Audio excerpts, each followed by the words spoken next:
Quick question, everyone.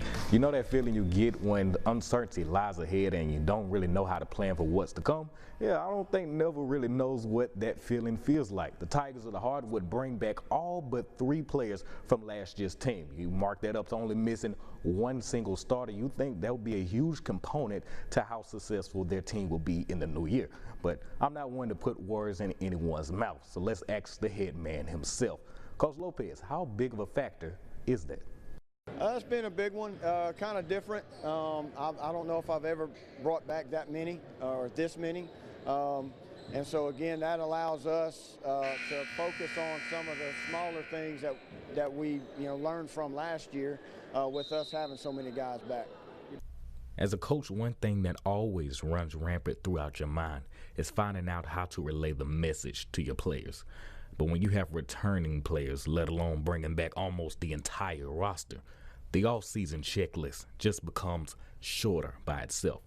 Players know the language, they know the system, but just because the plan becomes easier to write down doesn't mean the process becomes easier to execute.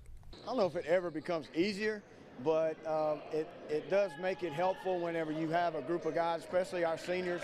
They were entering their sophomore year whenever I took over. And so this is the system that they pretty much know.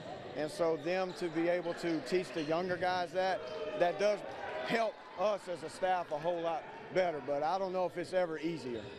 Entering Lopez's 3rd year as a Neville Tiger, he saw one more win than his debut season. When you listen to the passion in his voice, you can hear the fire that breathes out of him for his players. And you can definitely feel the eagerness of this team's vision to take the next step towards greatness. Understanding that the little things make the big things happen, and so just bringing it, that consistency day in, day out, practice in, practice out, game in, game out, and bringing that focus level of what we're trying to accomplish, applying that every day. That second round loss in Natchitoches Central left a sour taste in our mouth, and they don't want to repeat that. And so that's something that we bring up, whenever we're going through this time, is understanding, hey, we're trying to get back to late February, early March, mid-March, and so we got to make sure that we're doing the things necessary, now until then, to where when we get to that moment again, we're ready for it.